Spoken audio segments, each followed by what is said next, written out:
Assalamu alaikum dear student. I hope all of you will be fine. This is me Muhammad Walid Anjam. Student, the topic of today's discussion is RC and RL series circuit. देखें, हम लोगों ने पहले alternating current को हर component में जो AC circuit में इस्तेमाल होता है, जिसे हम रजिस्टर, कैपेसिटर और इंडक्टर का नाम देते हैं, हम इंडिविजुअली उनको डिस्कस कर चुके हैं। और वहां पर जो हमने अलग-अलग उनके बिहेवियर को ऑल्टरनेटिंग करंट का इन कंपोनेंट्स में देखा था, आज अगर हम इन सर्किट में देखें तो हमारे पास जो टॉपिक का नाम है वो क्या, RC and RL series circuit. हम इन दोनों को अलग-अलग डिस्कस करेंगे। पहले हम आरसी सीरीज सर्किट को डिस्कस करते हैं। आरसी सीरीज सर्किट होता कौन सा, कहता है circuit in which resistor R and capacitor C are connected across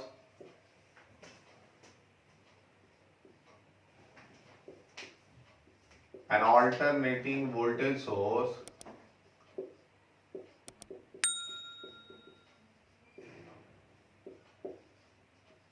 is called RC series circuit. उसको हम क्या नाम देते हैं, RC सीरीज सर्किट का नाम देते हैं। देखिए स्टूडेंट, अगर हम इसकी डायग्राम बनाएं तो हम यहां पर ये डिस्कस करना चाह रहे हैं कि हमारे पास एक ऑल्टरनेटिंग वोल्टेज सोर्स है जिसकी वैल्यू V है। हम अगर इस वोल्टेज सोर्स को एक कैपेसिटर और एक रेजिस्टर के साथ अटैच करें इस तरह से कि वो दोनों कंपोनेंट्स जो हैं C और जो R ये सीरीज में हो, तो ये सर्किट क्या कहलाता है, आरसी सीरीज सर्किट कहलाता है। स्टूडेंट, अगर हम इस रिजल्ट के अकॉर्डिंगली हमारे पास हम ये देख सकते हैं कि आरसी सीरीज सर्किट है, जो वोल्टेज हमने यहां पर अप्लाई की वो ऑल्टरनेटिंग वोल्टेज है, और उस ऑल्टरनेटिंग वोल्टेज की वजह से एक करंट इस सर्किट में फ्लो करेगा और उस सर्किट में से गुजरने वाले करंट की वैल्यू इन दोनों कंपोनेंट्स में सेम होगी। क्यों? क्योंकि ये दोनों कंपोनेंट्स किस तरह से अटैच हैं, सीरीज में अटैच हैं।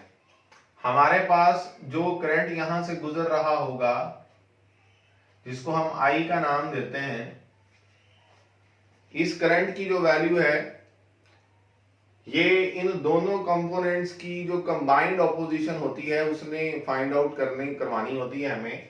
हम ये कह सकते हैं जो वोल्टेज हमने प्रोवाइड की V वो किसके इक्वल है, V naught sine of omega t, और जो करंट इसमें से फ्लो करेगा I, वो करंट जब इस कैपेसिटर के अक्रॉस एक पोटेंशियल डिफरेंस जिसको हम VC का नाम देते हैं वो किसके इक्वल होगा, I इंटू XC। XC क्या है, हम बढ़ चुके हैं, रिएक्टेंस ऑफ द कैपेसिटर है, और रेजिस्टर के अक्रॉस जो वोल्टेज ड्रॉप होगा VR वो किसके इक्वल होगा, IR।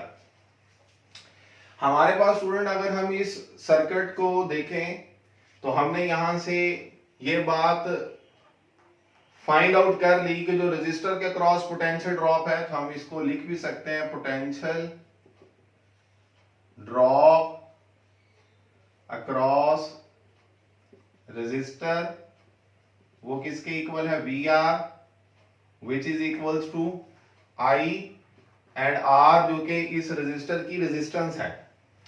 और इसी तरह से जो पोटेंशियल ड्रॉप होगा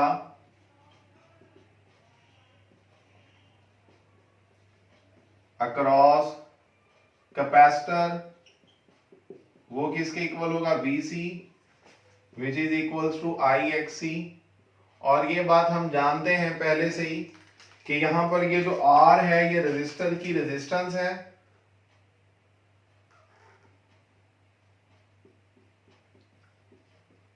और ये जो XC है ये उस कैपेसिटर की रिएक्टेंस है। स्टूडेंट इसमें से गुजरने वाला जो करंट है, चूंकि वो दोनों में सेम गुजर रहा है, क्यों? क्योंकि दोनों कंपोनेंट सीरीज में है, तो हम यहां पर लिखेंगे same current would flow through resistor R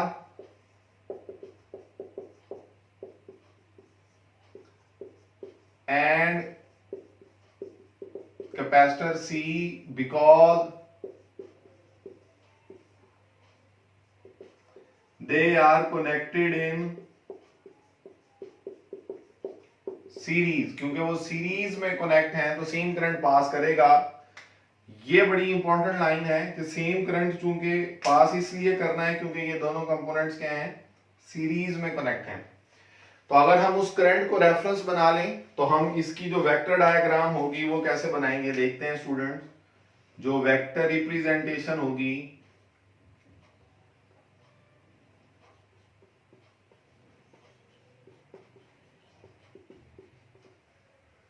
vector representation में चूंकि करंट इन दोनों में से गुजरने वाला सेम है, तो उस करंट को हम रेफरेंस बना लेते हैं कि जो करंट आई है वो हमारा रेफरेंस है। और रेफरेंस को हमें पता है हमें कैसे बनाते हैं, हॉरिजॉन्टल लाइन के तौर पर।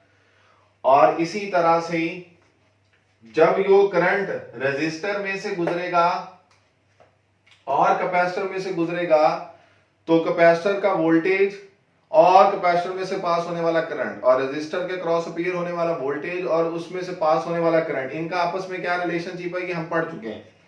हम ये बात पढ़ चुके हैं कि हमारे पास रेजिस्टर में से गुजरने वाला करंट और रेजिस्टर का जो वोल्टेज होता है ये इन फेज होते हैं। यहां पर मैं लिख भी लेता हूं, इन रेजिस्टर एंड इन कैपेसिटर। ये अलग अलग मैंने 2 पॉइंट्स लिख लिए, समझने में आसानी हो जाएगी। स्टूडेंट रेजिस्टर्स में क्या होता है कि voltage and current are in phase, ये हम पढ़ चुके हैं। चूंकि रेजिस्टर में वोल्टेज और करंट इन फेज होते हैं, तो वी आर जो voltage drop across the resistor है, वी आर में इसीलिए लिख रहा हूं, वो इक्वल्स टू आई आर होता है, ये हमें पता है। और इस वी और इस आई को हम कहेंगे ये इन फेज है। तो चूंकि ये इन फेज है तो दोनों की डायरेक्शन, दोनों वेक्टर्स की डायरेक्शन सेम होगी।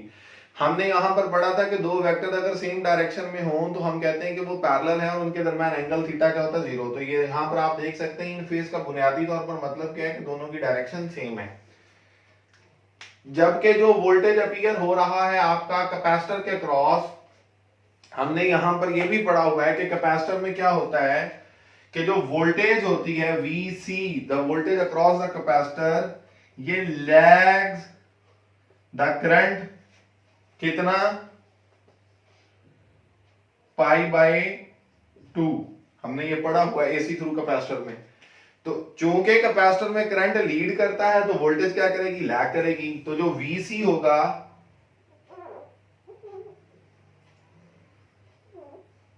हम ये कहेंगे ये जो VC का वेक्टर है ये करंट से लैग कर रहा है। कितने एंगल से, ये आप देख सकते हैं 90 डिग्री के एंगल से लैग कर, π/2। अब स्टूडेंट हम यहां पर चूंकि अगर इस कॉम्बिनेशन को देखें तो जो वोल्टेज रेजिस्टर के क्रॉस अपीयर होगा और जो वोल्टेज कैपेसिटर के क्रॉस अपीयर होगा, दरअसल वो वोल्टेज बेसिकली सोर्स हमें प्रोवाइड कर रहा है। तो हम ये कह सकते हैं कि हमारे पास जो सोर्स का वोल्टेज है, जो सप्लाइड पोटेंशियल है और जो इनके क्रॉस अपीयर हो रहा है वो एक दूसरे के बराबर होंगे। और अगर वो बराबर है तो हम वेक्टर डायग्राम के लिहाज से उनका सम अप करने की कोशिश करेंगे। मैं अगर इस वेक्टर VC को, अगर इस वेक्टर VR, ये जो वेक्टर है मेरे पास VR, इसके हेड के साथ ऐसे अटैच कर दूं तो मैं ये देख सकता हूं कि हेड टू टेल रूल के मुताबिक चूंकि वेक्टर्स को ऐड किया जाता है तो ये जो VC है ये भी VC ही कहलाएगा। और VC हम पढ़ चुके हैं किसके इक्वल है, I × XC के इक्वल है। अब हमारे पास ये क्यों हमने किया, ये इसलिए किया ताकि हेड टू टेल रूल के जरिए से इन वेक्टर्स को जोड़ा जा सके। हेड टू टेल रूल के अकॉर्डिंगली हम देख सकते हैं कि जो वी आर के हेड के साथ वी सी की टेल लगा दी। क्यों लगा दी? क्योंकि वी आर और वी सी दोनों के क्रॉस जो पोटेंशियल अपीयर हो रहा है, ये सप्लाई कौन कर रहा है? सोर्स सप्लाई कर रहा है। तो हम ये वी आर के हेड के साथ वी सी की जब टेल लगाएंगे तो स्टूडेंट बड़ी आसानी के साथ हम इस चीज को देख सकते हैं कि जो हमारा रिजल्टेंट वेक्टर आएगा, क्या वो ये नहीं होगा? ये जो हमारे पास वोल्टेज आएगी, ये वो वोल्टेज होगी जो सोर्स ने बेसिकली हमें सप्लाई की होगी, जो इन दोनों का रिजल्टेंट होगा। तो हम ये कह सकते हैं अब सर्किट में से पास होने वाला जो करंट है, क्योंकि ये ऑल्टरनेटिंग सर्किट है, तो हमने पढ़ा हुआ है कि ऑल्टरनेटिंग सर्किट में root mean square value, RMS value, तो ये मेन गुजरने वाला जो करंट है ये आरएमएस, और जो वोल्टेज होगी सोर्स की वो भी आरएमएस। मैंने यहां पर आरएमएस लिख दी है ताकि आप लोगों को समझने में आसानी हो जाए, और हम हर जगह पर आई की जगह पर आई आरएमएस और वी की जगह पर वी आरएमएस लिख सकते हैं। अब इस आई आरएमएस में जो मेन गुजरने वाला करंट है और जो टोटल वोल्टेज है, जो इन दोनों का वेक्टर सम है, उन दोनों के दरमियान अगर हम देखें तो एक एंगल है थीटा। ये वो एंगल है जो टोटल सर्किट में से पास होने वाला करंट और सर्किट को अप्लाइड पोटेंशियल के दरमियान एंगल होता है, जिसे हम थीटा का नाम देते हैं स्टूडेंट। अगर हम इस रिजल्ट के अकॉर्डिंगली देखें तो हमारे पास ये दो वेक्टर्स हैं जो हेड टू टेल रूल से ऐड हो रहे हैं और ये उनका रिजल्टेंट है। और स्टूडेंट हम इस बात को समझते हैं, हेड टू टेल रूल के मुताबिक अगर तीन वेक्टर्स ऐड हो रहे हों तो हम उनका रिजल्टेंट किस तरह से मालूम कर सकते हैं। और फिर स्टूडेंट अगर हम देखें तो ये हमारे पास ट्राइंगल भी बन रही है, और अगर हम इस ट्राइंगल में ये वैल्यू फाइंड आउट करना चाहें तो बड़ी आसानी के साथ कर सकते हैं। किसकी मदद से? बाय पैथागोरियन थ्योरम, जिसे पैथागोरस थ्योरम का भी नाम दिया जाता है। हम ये कहते हैं हमारे पास ये थीटा के सामने वाली साइड ये परपेंडिकुलर, ये फिर बेस जिसके साथ उसका 90 का एंगल है, और अल्टीमेटली ये हमारे पास क्या हो जाएगा? हाइपोटेन्यूज। अब अगर हम देखें तो हम ये बात पढ़ चुके हैं पैथागोरस थ्योरम के मुताबिक कि हमारे पास जो हाइपोटेन्यूज का स्क्वायर होता है वो बराबर होता है बेस स्क्वायर प्लस परपेंडिकुलर का स्क्वायर।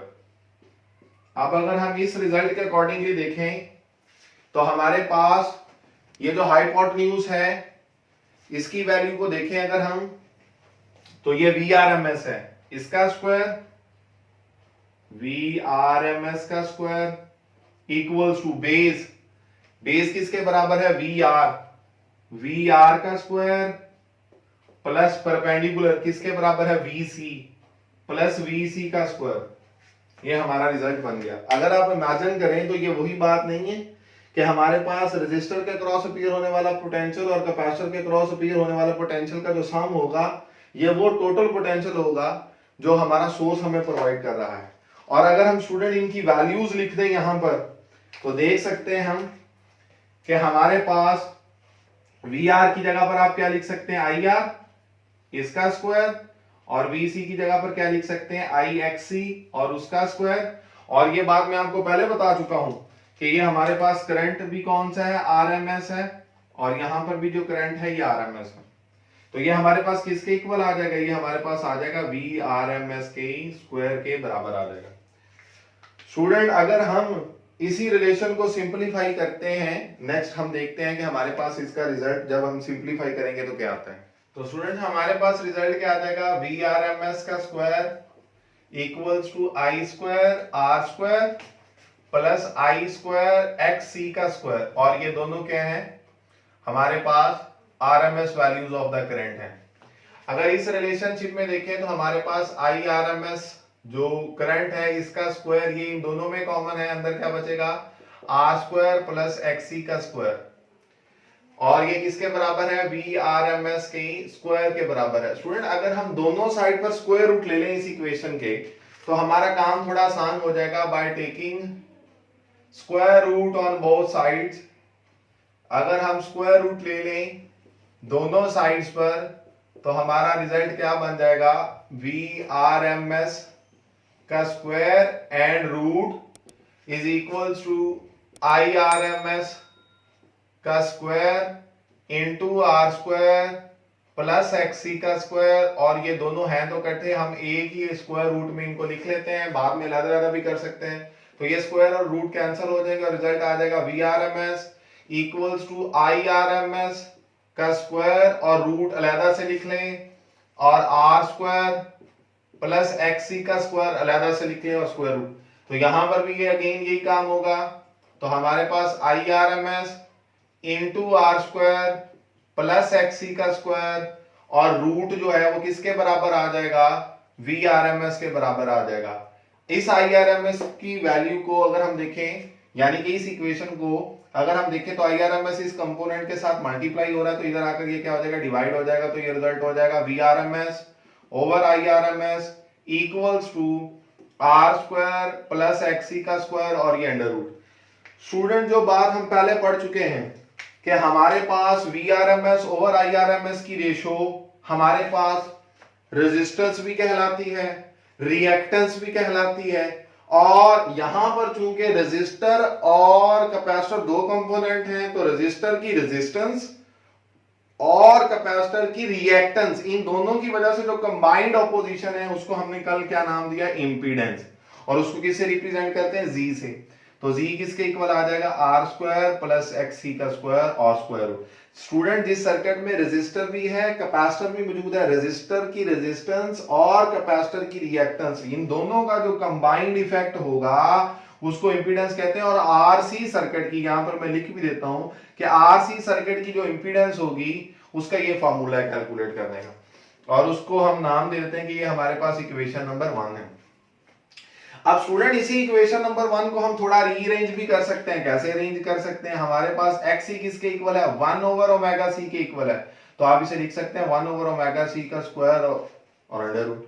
तो ये हमारे पास RC सर्किट की इंपीडेंस कहलाती है।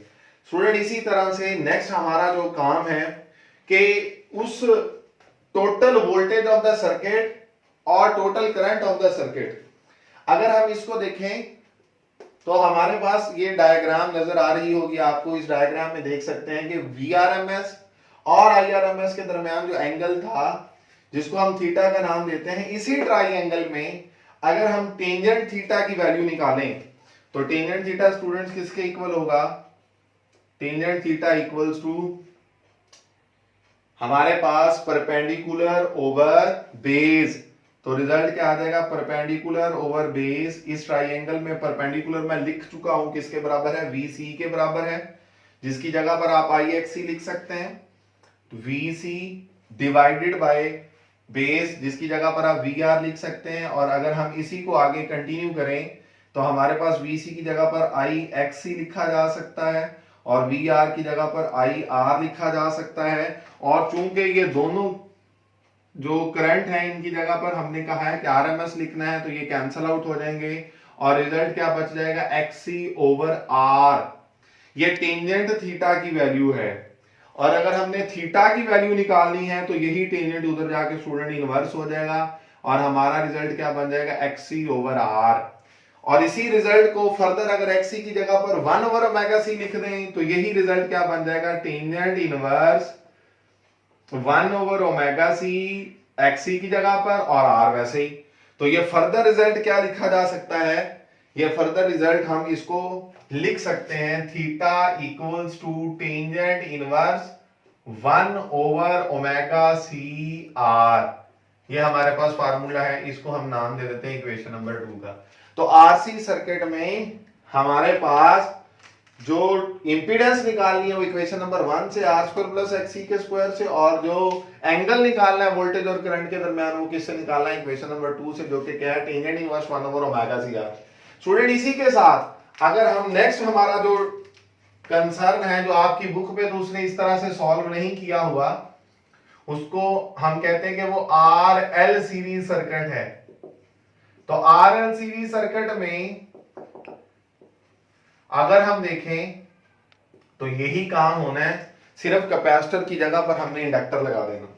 स्टूडेंट यहाँ पर ये जो हमारे पास वेक्टर डायग्राम थी जो कि वी आर और वी सी के लिहाज से मैंने ड्रॉ की थी और वी आर एम एस और आई आर एम एस के लिहाज से आपकी बुक पर एक और डायग्राम भी है, मैं वो भी साथ में ही प्लॉट कर दूं। हम यहाँ पर अगर देखें इस पोर्शन में तो हम इस वी आर की बजाय या आई की बजाय इसको सिर्फ आर का नाम दे सकते हैं क्योंकि यहां भी आई है, यहां भी आई है, और हमारे पास जो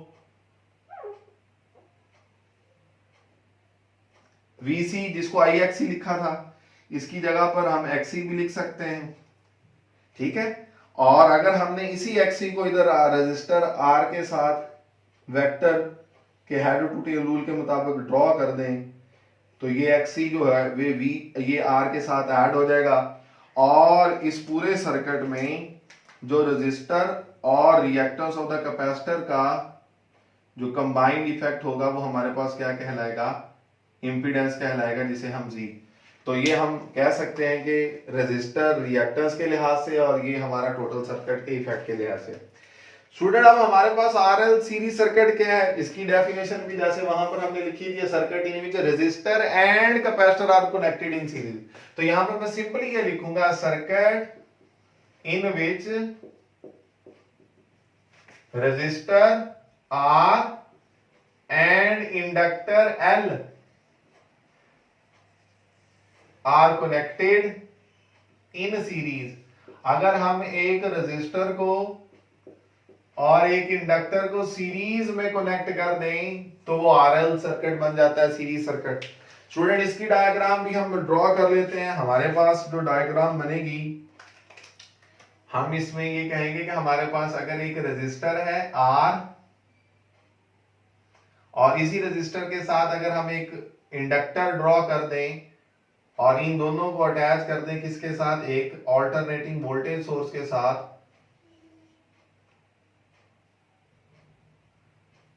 तो हम ये देख सकते हैं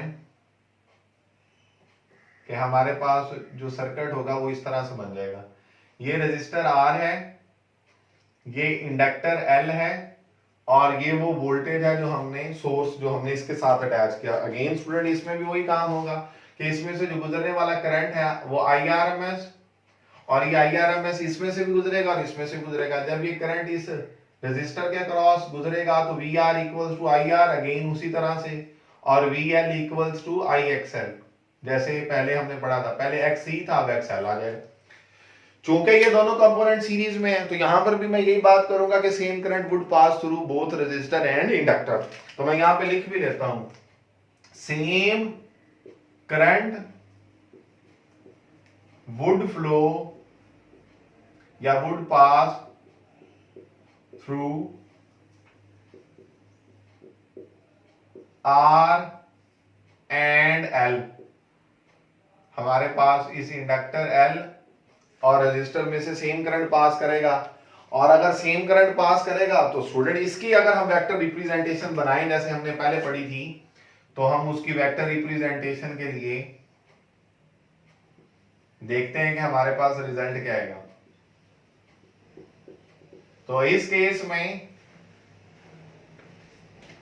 जब ये वोल्टेज जो रेजिस्टर के क्रॉस अपीयर हो रही है, जिसके लिए मैंने वहां पर भी क्या लिखा था, इन रेजिस्टर एंड इन कैपेसिटर, मैं यहां पर लिखूंगा इन रेजिस्टर और दूसरा पॉइंट लिखूंगा इन इंडक्टर। वहां पर कैपेसिटर था, यहां पर इंडक्टर आ जाएगा, और यहां पर VR इक्वल्स टू IR और VL equals to I into XL।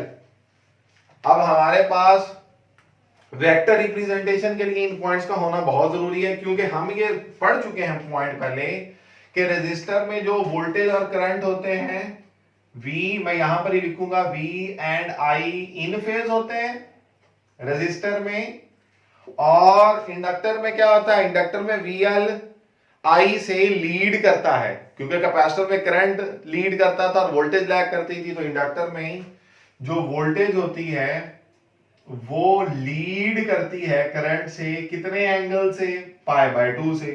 तो हमारे पास अगर वेक्टर रिप्रेजेंटेशन करनी है तो बड़ी आसानी के साथ हम ये देख सकते हैं कि हमारे पास चूंकि करंट दोनों में से गुजरने वाला सेम है, तो इस केस में उस करंट को अगर हम रेफरेंस बनाएं, हॉरिजॉन्टल लाइन ड्रॉ करेंगे, तो ये हमारे पास करंट जो कि horizontal line as a reference draw की गई, और जो वोल्टेज रेजिस्टर के क्रॉस अपीयर हो रही है वी आर, और सर्किट में से गुजरने वाला जो करंट है आई आर, ये दोनों आप लोग देखें V R equals to I R. Resistor में चूंकि वोल्टेज और करंट इन फेज होते हैं तो दोनों वेक्टर्स की डायरेक्शन सेम होगी। जबकि अगर हम वी एल की वैल्यू को देखें तो जो वी एल है वो इस करंट से मैंने यहां पर बताया क्या कर रहा है, लीड कर रहा है। तो आप उस वी एल को इस तरह से ऊपर की तरफ ड्रॉ कर देंगे, हमारे पास जो इस बात की इंडिकेशन हो जाएगी कि जो वी एल है, हमारे पास जो वी एल है वो इस I current of the circuit जो इन दोनों कंपोनेंट में से पास कर रहा था उससे लीड कर रहा है। और कितने एंगल से लीड कर रहा है, π/2 से या 90 से। हमारे सामने ये रिजल्ट है। और जिस तरह से मैंने आपको पहले बताया कि हमारे पास वेक्टर के केस में हम हेड टू टेल रूल्स के जरिए इस वेक्टर को ऐड करते हैं। क्यों? क्योंकि VL और VR इन दोनों के अक्रॉस जो वोल्टेज अपीयर होगी ये सोर्स बेसिकली प्रोवाइड कर रहा होगा। तो यहां से वेक्टर रिप्रेजेंटेशन में कॉन्सेप्ट क्या आएगा कि जो अगर मैं VL की टेल को VR के हेड के साथ अटैच कर दूंगा तो हेड टू टेल रूल के जरिए से ये दोनों वेक्टर जो होंगे ये आपस में ऐड हो जाएंगे। और अगर हेड टू टेल रूल के जरिए से ये आपस में ऐड हो जाएंगे, मैं यहां पर इसको बना भी देता हूं कि ये हमारे पास VL है जो कि IXL के बराबर है और VR जो कि IR के बराबर है। इन दोनों की वैल्यूज हम लिख चुके हैं। अगर हम अब देखें तो हेड टू टेल रूल के मुताबिक जो रिजल्टेंट आएगा वो रिजल्टेंट हम इस तरह से ड्रॉ करेंगे। ये वो वोल्टेज है जो हम कह सकते हैं कि सर्किट में सोर्स की वोल्टेज VRMS, और ये हमारे पास IRMS, और यहां पर भी IRMS और यहां पर भी RMS। तो स्टूडेंट यहां से हम देख सकते हैं कि VRMS और IRMS के दरमियान जो एंगल है वो थीटा है। इसी रिजल्ट को जो हम पीछे पढ़ चुके हैं बिल्कुल एज इट इज हमने पढ़ना है कि वही हमारे पास रूल है।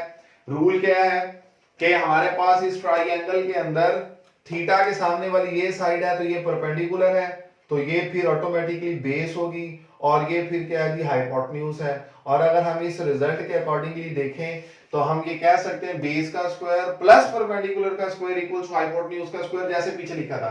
तो मैं यहां पर लिख भी देता हूं कि हाइपोटेन्यूज का जो स्क्वायर होगा वो किसके बराबर होगा, बेस का स्क्वायर प्लस परपेंडिकुलर का स्क्वायर। और यहां पर अगर हम वैल्यूज पुट करते जाएं तो जो हमारे पास हाइपोटेन्यूज है वो VRMS है, तो आप लिखेंगे VRMS का स्क्वायर इक्वल्स टू बेस जो कि VR है। मैं VR की बजाय डायरेक्ट ही IR पुट कर देता हूं, IR का स्क्वायर, और परपेंडिकुलर में VL की बजाय मैं पुट कर देता हूं I इंटू XL का स्क्वायर।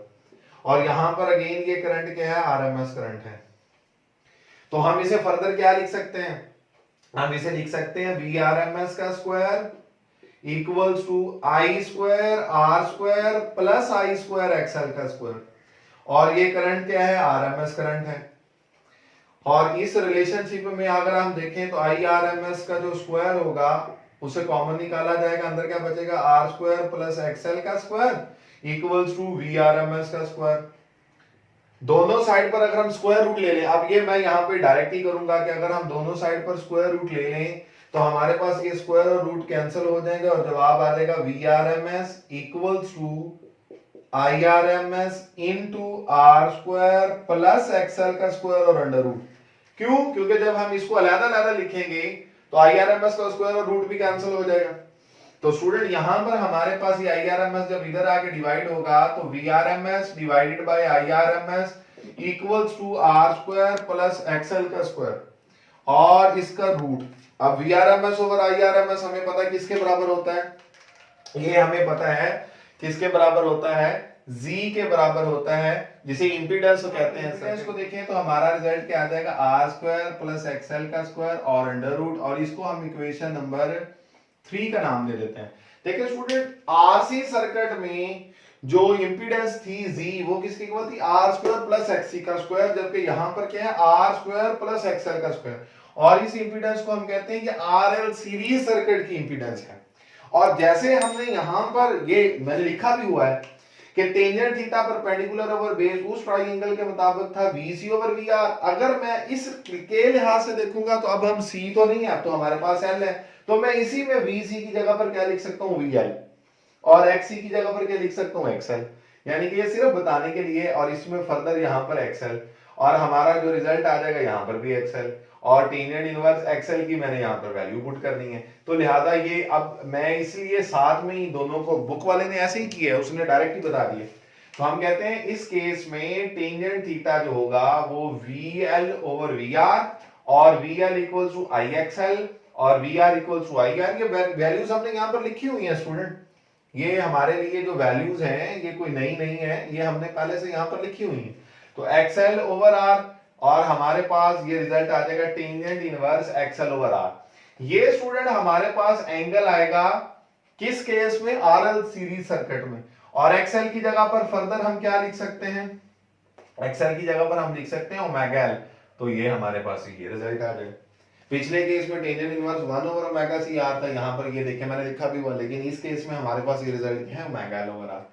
तो स्टूडेंट मैं उम्मीद करता हूं कि आप लोगों को ये लेक्चर समझ आ गया होगा। ये मैंने RL सीरीज सर्किट का भी बिल्कुल उसी हवाले से बताया जैसे RC सीरीज सर्किट में, क्योंकि अगर हम बुक देखें तो बुक में उसने बेसिकली डायरेक्ट ही ये बता दिया कि अगर RC सर्किट की इंपीडेंस का ये फार्मूला है R square plus XC square, तो RL सर्किट की का क्या होगा R square plus XL square. और अगर RC सर्किट का tangent theta 1 over omega C आ रहा है या XC ओवर R है, तो ये XL ओवर R हो जाएगा। ये दो बातें वहां पर उसने डायरेक्ट बताई हैं, लेकिन मैंने आपके लिए बड़ी डिटेल में ये दोनों बातें यहाँ पर बता दी।